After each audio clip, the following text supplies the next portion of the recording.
mani lo khan ro si tia kan hwe thin kha he alo zai chungchang vela kha video kan han siama ani chungchang kan ai ngai ventun lo ta mani khat lek la diama hin kin tisat ken min an ena chu tiang lo ni ta ka chuan tin chip chiang zo hin ka ve ena hemi ig page a hian a chuan ka mit la deuh mai thil pakhat ka hmu ni mitam tak sunin kha tonga ma se ke chung lo la mu vela ba he a zaina video hian miss bunny hian voi ni lai lo comment a reply tu la chun tam mai de hala la hian miss bunny hian you left upana a on tia apa nena chuan garilo hi ana ke chu upana fai nei puya I hosan le mawanga amhangai ti boxia arilo anai na zakdon e mai drop line emoji ka da tuwa mizo to hin ka phun chaw chang a han te ni chojin ka dei te zo ko chu comment a khitam comment som thum to ya thei reply no ma tan comment som ko photo ma kan han chiar don ani pai om lo khop mai ma kan chiang helai hen hei ngo si hen on chang le ve thawa ke po ka kal san kha kana ve khop mai ma se ka thai on te ni ani po ko na lo ne bik lo ve ti kha kon se ya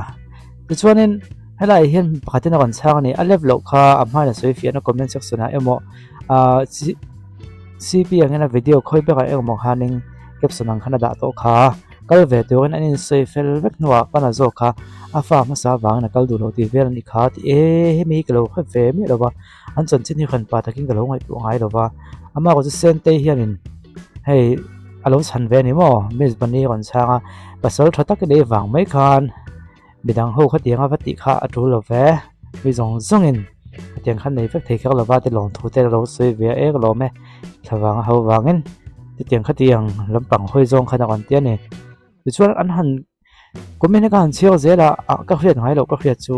afa ma sa wang kal du lo poni se ti chungchang vel hi ni ta chuan helai hianin thang ka chuan lo tona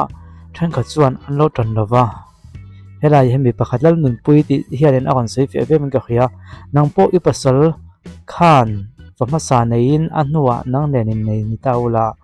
inu fa ain a fama sa ka thang ta se du don bi ga mi a fama sa nu thito awanga anu pui fanau te akal ti kha ke chuan kadem a kon tia ni a fama sa kha enge enkol tu nei rawa zu boi pui tum le nge mani ka khalo le thang ka chuan nang man nei ra ni mai lo ma kon hemi comment hi ka nei zalo tu ka you slap UTC dong pui beng ha kon tia ni kai Miss Bunny jo comment sun zum to lawa thang khati la tension hi chu van du ve ngang ta kan kon tia tension du lam pok pon lewin luang liam em lo comment ve tu ka ngai ani me tu ka ngai anin tension ta ki kala chiang me lawa emo anin om lo san hi mo rai na kon comment deu nual maya chuanin chan om lo vina kal san lawang ka mu thei lo phena hian kan mu thei lo phena hian chan thata ko om ngai yang kai ka ngai ve la chuan upana hi kheng lo mel ka tiru tu ka mu ti ko phala tongin an nun ham dang ani sia engkem nun dan phung ai nang don lawa ka tianga ta khan upana hi na jangai a khria thiam nen ma ni mi mal nun in za sa ko ate an chang khret a hi chu angai dang ha kon sei ne me thodik ta ka khalem lawa chu wang chuanin kan enzel don ani comment ne za thak de kom thina ha kan zong thina comment ti khang kan chiao zo tre ba pakhat na chu mo mizoram le foreign ti chu dan dang emalom du le ale paga ti tiang khati ang lo ti boka zoi pasal chu lif mai tu ta kon tia upana hianin asoi sa thin ko thlak thin ti vel hi an soi le no thin na tak tak ne ka khalowa he lai hen chu tiang chu lo ni mo ati sual ve ni don hi su zan zo khen mo a thang sual khong ai thlak zok le ni chu mo le chu tiang khati ang an kon tia ama hianin ti hian a thla chungchang hi kon soi ni he la hi in nei ka tiang than chong chang vela ni lawa te tha chong chang ha kan sei fia ha chu a kan mai poi mo be kan lem lova ti chuan kan zo tre pe I kuang lo in Miss Bunny chil talui lui mai du to kang helai hianin a comment panin an reply na hi kan en le thok thok kang somro pathum lai om hi be tam tu kan en siang lawang am boi nei khiam ni tang kon tia ti han halal de te phua pha thavial zo lom chu teng khati nga kon te ni hei pakhathian an ro si thina pana khan ku ta thlak thinam tia zo azu a ri hian a do theng zo lom le helai mun khiam lo tuka local te chu tiang khati ang no te ta bok ta ni ti chuanin hei pana thiam lo pon ni thea chu tia lo dem ring te pon kon tia roi lo hi ati thin hi ka ringa ni te pon kon te ve ni thu dik tak kon video lo sei khanum takin chu ka han zong ve pa dewa thang khat chu ngai dan deuh le ve kania Miss Bunny hian chil lui mai Evan tong thei tak chu ti khati zui roi line ko ta thlak thin oi khong ai pa deuh khan te kan ti vel ni chu mo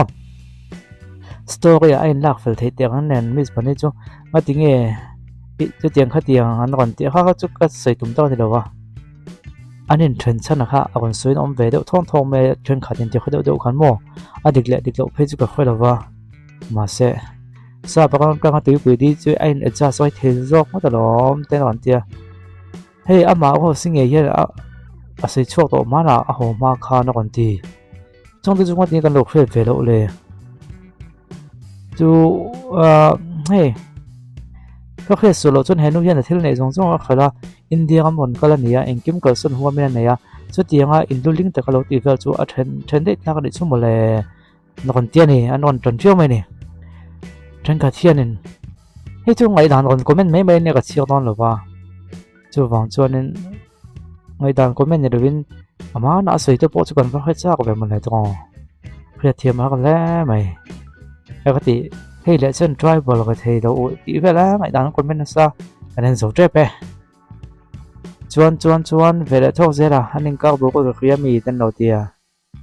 มาเสียมาเฮียน่าสเวเอชบ็อกซ์ตันโดเดีย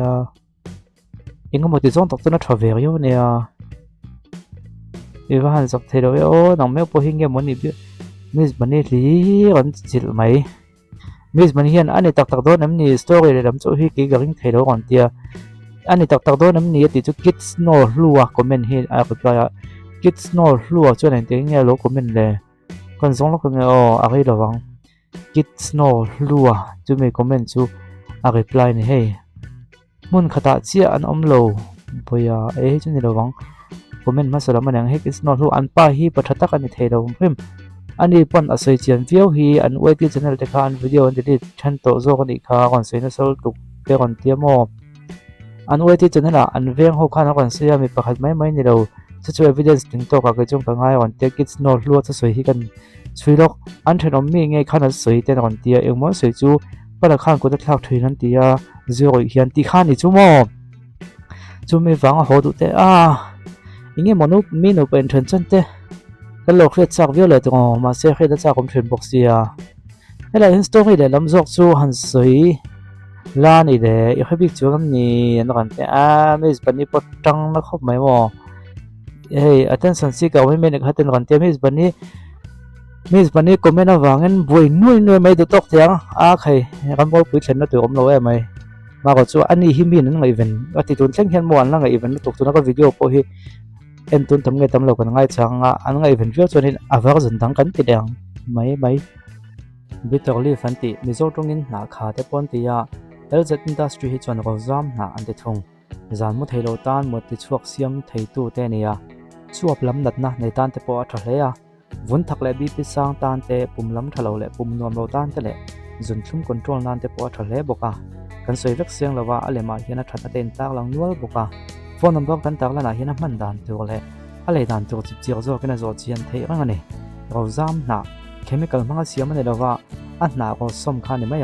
เฮมินหาฮีอันเสียวเจียนนั่นแต่พอสวยตัวอมเดียวไหมมาเสียตัวนั้นไปจวนอีมันโมอันเสียวเสียดินอันมันดันตัวเลยอะไรดันตัวค่ะฟอนนัมบอกกันตากแล้วนะเห็นโลเปพอดเนี่ยก็เลย